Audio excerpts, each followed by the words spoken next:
మనలో చాలా మంది బీటెక్ స్టూడెంట్స్ ఇంటర్వ్యూస్ టైమ్‌లో చేసే మిస్టేక్స్ ఏంటో తెలుసా?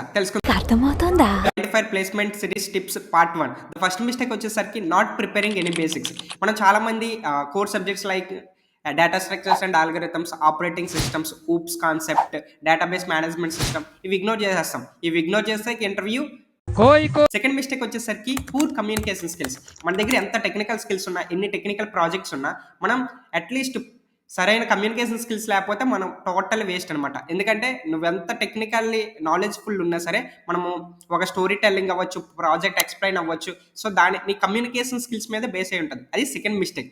థర్డ్ మిస్టేక్ వచ్చేసరికి not preparing your resume as latest.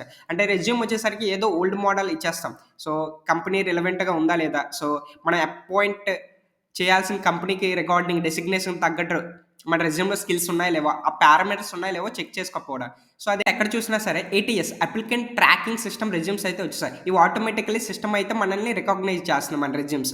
So, ఇక్కడ ఏంటంటే ఆ ఏటీఎస్ రెజ్యూమ్ రిలేటెడ్ మన పారామీటర్స్ మన రెజ్యూమ్‌లో లేకపోవడం ఇది మెయిన్ చేసే మిస్టేక్. అండ్ నెక్స్ట్ మిస్టేక్ వచ్చేసరికి ఇగ్నోరింగ్ మాక్ ఇంటర్వ్యూస్. సో, మాక్ ఇంటర్వ్యూస్‌ని మనం ఇగ్నోర్ చేసేస్తూ ఉంటాం. సర్లే ఇంటర్వ్యూలో చూసేసుకుందాం అనేసి. సో, ఇంటర్వ్యూకెళ్ళాక మనకి నెర్వస్ ఎక్కడైతే భయం ఉంటుందో అవన్నీ అక్కడ తెలిసిపోతాయన్నమాట. సో, దానివల్ల మనం ఇంటర్వ్యూని అట్‌లీస్ట్ సరిగ్గా అయితే ఫేస్ ఆఫ్ చేయలేం. ఇవి మెయిన్‌గా మన బీటెక్ స్టూడెంట్స్ చేసే మిస్టేక్.